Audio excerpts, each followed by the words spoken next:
Saya jelaskan. Pemerintah hari ini, rezim Prabowo Gibran, itu harus kita akui sebagai rezim yang bodoh. Rezim yang bodoh ini adalah rezim yang inkompeten. Dia tidak kompeten pada bidangnya. Itu terbukti dari bagaimana perekrutan kementerian misalnya. Kita bisa dengan sangat mudah mengatakan bahwa mereka yang hari ini duduk di kabinet, itu tidak semuanya. Bahkan dominan justru adalah mereka yang mampu menyenangkan hati Presiden Prabowo. Bukan mereka yang mampu bekerja untuk rakyat. Ini poin pertama bahwa ini orang-orang yang inkompeten. Kalau kita lihat Badan Gizi Nasional misalnya, ketuanya saja, kepalanya saja, bukan ahli gizi, tapi ahli serangga. Jadi rezim ini rezim inkompeten. Yang kedua, rezim ini juga tidak menghargai ilmu pengetahuan.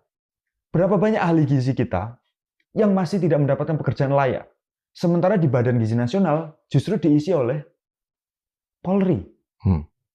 Hari ini Polri punya lebih dari 1.000 SPPG.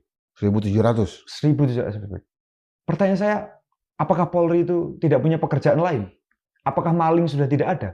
Apakah begal sudah tidak ada? Apakah penjahat-penjahat kriminal sudah tidak ada? Sehingga Polri lebih sibuk mengurusi catering. Loh, ini negara kesatuan Republik Indonesia atau negara catering Republik Indonesia? Hindari saja kata Presiden. Hapuskan itu. Ganti CEO MBG.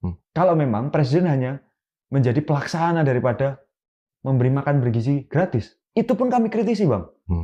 Makan bergizi gratis ini, bergizi saja tidak, apalagi gratis. Kata gratis itu kan pengkhianatan luar biasa pada rakyat. Karena mereka bekerja, mengalokasikan anggaran juga difasilitasi oleh uang rakyat. Loh, ketika uang itu kembali ke rakyat dalam bentuk makanan, kok mereka tega-teganya menyebut ini gratis? Rakyat itu membayar itu dengan kerjanya setiap hari, dengan pajaknya setiap hari. Sehingga kita lihat kembali, MBG ini sebagai tidak sebuah program, tapi justru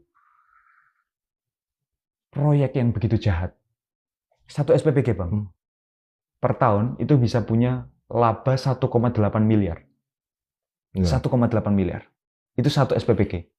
Sementara, sebagai ilustrasi, di daerah saya, ketua partainya Pak Presiden itu punya 9 SPPG, Bang. 9 SPPG. Itu artinya per tahun dia punya 17 triliun minimal. 17 triliun. Kalau 5 tahun, Bang, masa presidenan satu periode ini, berarti 85 miliar, Bang. Di 2029 nanti, kalau presiden yang hari ini berkuasa nyalon lagi, lalu ketua DPC ini harus mengeluarkan 10 miliar, 20 miliar, 30 miliar, bahkan 50 miliar untuk memastikan kemenangan Presiden Prabowo. Saya kira itu angka yang sangat kecil. Apalagi di periode selanjutnya, dia akan dapat 85 miliar lagi. Loh, ini sebenarnya program untuk pencegahan stunting atau proyek supaya Presiden Prabowo bisa terpilih lagi di 2029. Dan yang kayak gini terjadi di mana-mana. Ya, dengan sikapnya, keberanian yang dimunculkan oleh Bung Tio ini, apa pesannya kepada kampus-kampus lain?